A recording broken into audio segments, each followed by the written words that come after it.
morning, sir. My seminar topic is RSA Public Key Crypto System. My name is Pratibha. The seminar is taken under the guidance of Dr. Srinath. Moving towards the agenda, this is the agenda which I'm going to complete. These are terms which we're going to see in RSA cryptography. First is, what is cryptography? It's nothing but a technique, probably we can say technique for secure communication in the presence of third party. That is, so suppose there's a communication between the two parties or anything, like we have to cryptographically use some cryptographic techniques so that the hacker doesn't come to the comes to know about the information. What the crypto system is, it refers to some suite of algorithms wherein its algorithm consists of three things, that is key generation, encryption, decryption.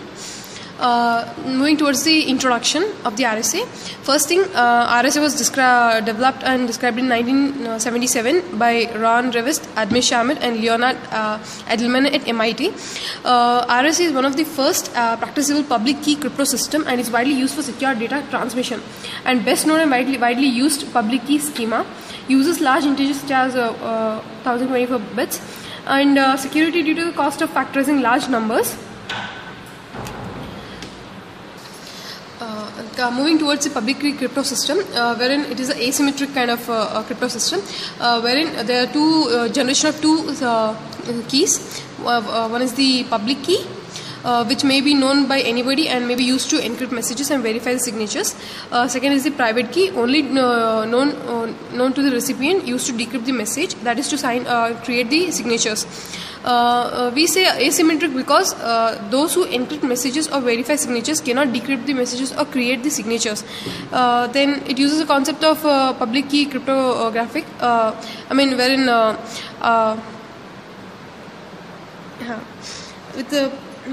with public key crypto system, we can encrypt messages sent between two communicating parties so that the eavesdropper who hears the encrypted message will not be able to decode them. A public key crypto system also enables a party to append an unforgeable digital signature at the end of the electronic message. Such a signature is the electronic version of handwritten signature on a paper document. Next, continuation, the public RSA public key crypto system relies on the ease of finding the things such as large prime numbers, and second thing is difficulty of factorizing the product of two large prime numbers. How does it work? This is the procedure. First thing is that to distinguish the technique using public key crypto system is to use the asymmetric key algorithm, where the key used to encrypt a message is not the same as the key used to decrypt it. That is here each participant creates his or her own public and secret key. Secret keys are kept secret, but public keys are not can be revealed to anyone or even published. It is convenient to assume that everyone's public key is available in a public directory, so that any participant can easily obtain the public key of any other participant. Next is that a public key used for digital signature consists of a private signing key and a public verifying key. Moving towards the description part, which uses two main uses of public key cryptography. First is public key encryption and second is the digital signatures. Public key encryption is a message in which a message has been encrypted with the recipient's public key. The message cannot be decrypted by anyone who does not possess the matching private key, who is thus presumed to be owner of that key. This is used in an attempt to ensure confidentiality. Second, moving towards the digital signature. Digital signature is a kind of message in which the sender signs the message and then sends the private key and can be verified by anyone who has access to the sender's public key. Next, moving towards the example, in RSA crypto system, first thing is that each participant has both a public key as well as a secret key. A key is a piece of information. For example, in RSA crypto system, each key consists of a pair of integers. For example, consider two participants, Alice and Bob, wherein we don't. Okay. The public and secret key specifies functions that can be applied to any message. Wherein let us say we denote the public and secret keys such as PA and SA for Alice, PB and SB for Bob. Let D denote the set of permissible message. For example, D might be a set of all finite length bit sequence. The public and secret key of any participants are matched in pair in such that they specify these functions that are inverse of each other. That is, it has been denoted in this form. So we say M equals SA of PA of M. Then M equals PA of SA of M. This is the diametric view of encryption of public key crypto system, wherein such as there are two participants, Alice and Bob. Bob encrypts the message and it has been denoted by PA. Then it sends the cipher text, that is C, through the communication channel. Here the eavesdropper, it is in cipher text, so he doesn't come to know about the information. Alice can only decrypt using a secret key. After decrypting, he can read the message. The next continued part is wherein we have said that D denotes a set of permissible messages. D might be a set of all finite bit length sequences. The public and secret key specifies one-to-one function from D to itself. We denote the function corresponding to Alice public key PA by P of B function, as well as for secret key as SA of by SA of function. In public key crypto system, we require that no one but Alice be able to compute the function SA in any practical amount of time. This assumption is crucial to keep encrypted mail sent to Alice private and to know that Alice's digital signature authentic. Alice must keep the SA secret. If she does not, she loses her uniqueness and crypto system cannot provide her with unique capabilities. The assumption that only Alice can compute SA must hold even though anyone knows PA and can compute the public key of the Alice. The inverse function to SA efficiently. In public key crypto system, this is a scenario wherein the Bob wishes to send Alice a message M encrypted so that it will look like an unintelligible gibberish form to an eavesdropper. The scenario for sending the message goes as follows. Bob obtains the Alice public key from the public directory or directly from Alice. The Bob computes the ciphertext C, that is PA of M, corresponding to the message M, and sends that ciphertext to Alice. When Alice receives the ciphertext, she applies her secret key SA to receive the original message, that is M equals to SA of C, which was shown earlier in this diagram. Moving towards the digital signature, digital signature employs a type of asymmetric cryptography. For messages sent through a non-secure channel, a properly implemented digital signature gives the receiver a reason to believe that messages was sent by the claimed sender. Digital signatures are equivalent to traditional handwritten signature in many respects, but properly implemented digital signature are more difficult to forge than the handwritten type. Suppose now that Alice wishes to send Bob a digitally signed response M.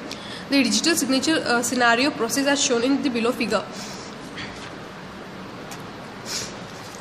In this figure, this is the figure of digital signature in public key system.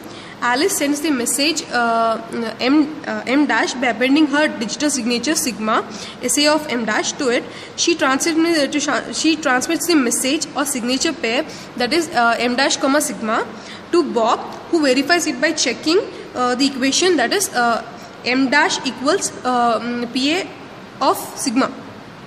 If the equation holds, he accepts this parameter, that is M dash comma sigma, as a message that the Alice has sent. This is the scenario of that Alice computes her digital signature sigma from the message M using a secret key SA and the equation sigma equals to SA of M. Alice sends the message or signature pair, that is this M comma sigma, to the Bob. When the Bob receives this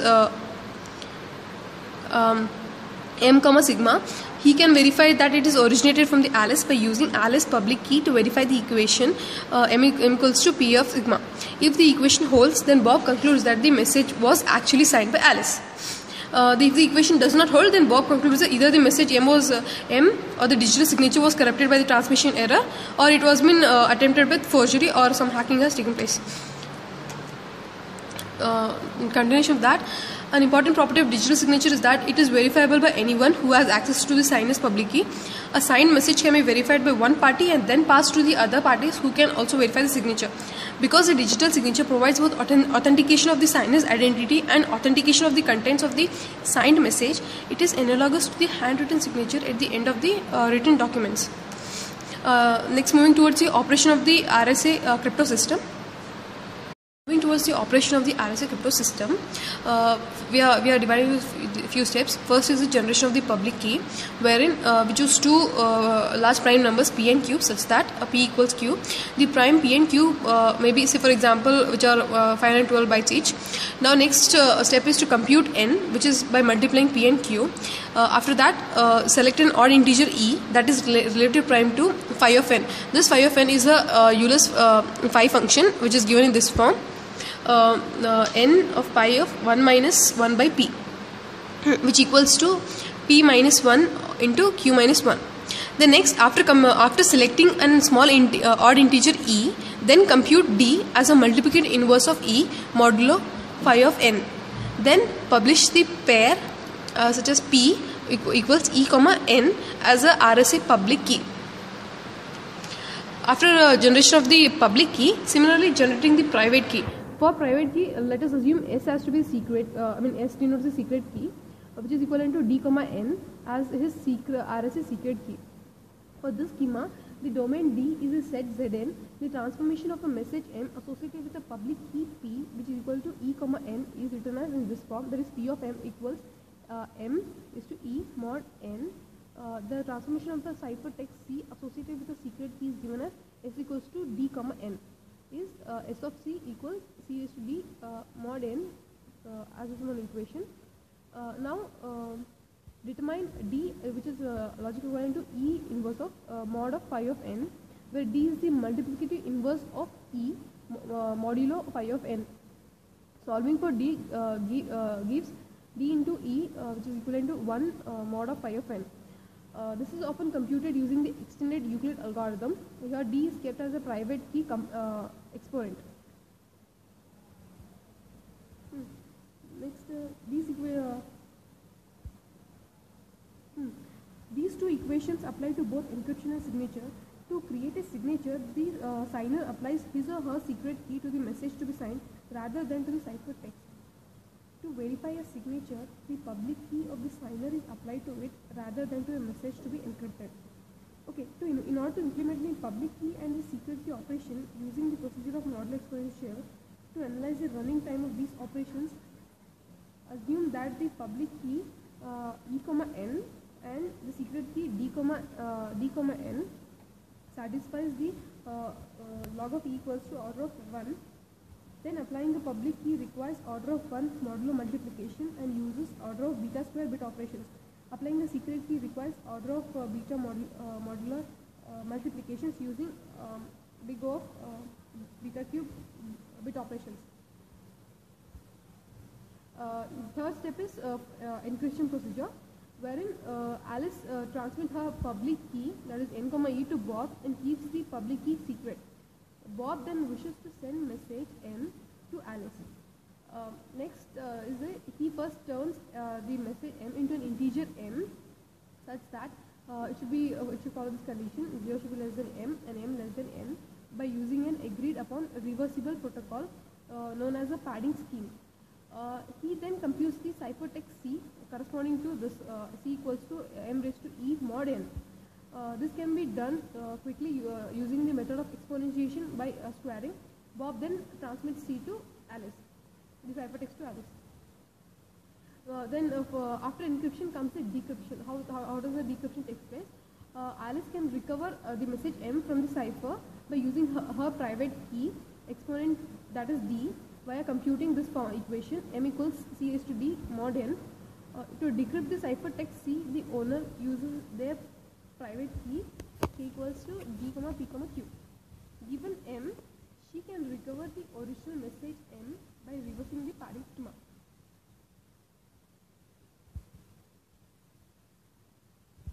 Next, moving towards the one of the example of RSA example. Let us suppose if we take P as 17 and Q as 11, Then next computing n, p comma q, which is 187. Next computing the Euler's phi function phi of n as p minus 1 into q minus 1 as 160. Then select E such that GCD of E comma 160 equals 1, and then choose E equals to 7. Determine D as 1 mod 160 and D should be less than 160. The value is D equals to 23. Since this is the equation we have done, the next public key we obtain is 7 comma 187.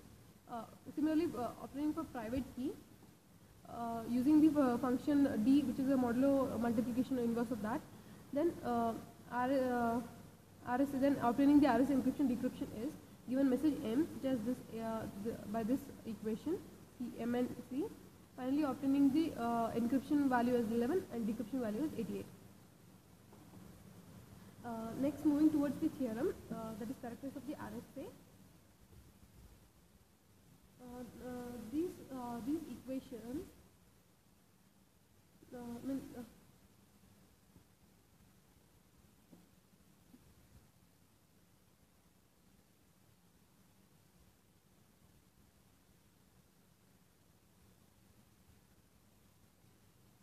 these equations, that is P of M equals to M raised to E mod n and S of E C raised to D mod n. These equations define the inverse transformation of Z of n satisfying the previous equation. From equation 1 and 2 we have that for any message M that belongs to Zn, P of Sm equals S of P of M equals M raised to n ed mod n. Since E and D are multiplicative inverse modulo phi of n equals P minus 1 into Q minus 1, then computing ED, which equals to 1 plus K of P minus 1 into Q minus 1 for some integer K. But then if M is logical equivalent to 0 of mod P, we have M to be computed as M raised to ED logical equivalent to M of M P minus 1 into K of Q minus 1 mod P. Then computing using Fermat's theorem, M of 1 into K of Q minus 1 mod P. Then obtaining the equation M of mod P. Also computing for M raised to ED is logical equivalent to M of mod P. If M is logical equivalent to 0 mod P, then obtaining M raised to ED equals M mod Q for all M, which is by Chinese remainder theorem, as M raised to ED equals M mod N for all M. The security of the RSA crypto system rests in large part of the difficulty of factorizing the large integers. That is,